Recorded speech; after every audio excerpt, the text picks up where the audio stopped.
ఎందుకు ఆ సమాధానానికి వచ్చారు అంటే అబ్రహాము గారికి 12వ అధ్యాయంలో ఒక మాట చెప్పాడు. ఏంటో తెలుసా? నిన్ను ఆశీర్వదించిన జనమును నేను ఆశీర్వదిస్తాను, నిన్ను శపించిన జనమును. ఇప్పుడు ఇస్సాకుని బయటికి పంపించేశారు కాబట్టి వీళ్ళ జీవితాలు ఏమైపోయి ఉండాలా?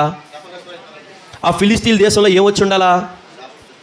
ఇబ్బందులు వచ్చి ఉండాలి, బాధలు వచ్చి ఉండాలి. ఇప్పుడు ఈ ఫిలిస్తీన్లు మరలా ఇస్సాకు దగ్గరికి వచ్చి అంటా ఉన్నారు, నీతో మేము సమాధానముగా ఉండాలని కోరుకుంటా ఉన్నాం, మాకు కూడా ఏ కీడు నువ్వు చేయొద్దు, మిమ్మల్ని మేము సమాధానంగానే పంపేసామే, అలాగే మాకు కూడా ఏ కీడు జరగకుండా. అంటే దేవుని బిడ్డలతో నువ్వు సమాధానంగా ఉంటే దేవుడు వాగ్దానం ఏమిచ్చాడు అబ్రహాముకి? నిన్ను ఆశీర్వదించిన వారు, నీ మేలు కోరుకునే వారిని కూడా నేను దీవిస్తాను అన్నాడు. స్తోత్రం చెప్పండి. అంటే ఇప్పుడు ఫిలిస్తీన్లు వీళ్ళు ఏం కోరుకుంటున్నారు? ఇస్సాకుతో మేము సమాధానంగా ఉంటే మేము కూడా ఆశీర్వదించబడతామని కోరుకుంటున్నారు. స్తోత్రం చెప్పండి. అందుకంటా ఉన్నాడు అబీమెలెకు, యెహోవా ఇప్పుడు నిన్ను ఆశీర్వదించాడు అంటున్నాడు. స్తోత్రం చెప్పండి. అంటే అర్థం ఏంటంటే నిన్ను ఆశీర్వదించిన దేవుడు నీతో సమాధానంగా ఉన్న మమ్మల్ని కూడా ఖచ్చితంగా ఆశీర్వదిస్తాడు అని అర్థం. స్తోత్రం చెప్పాలా?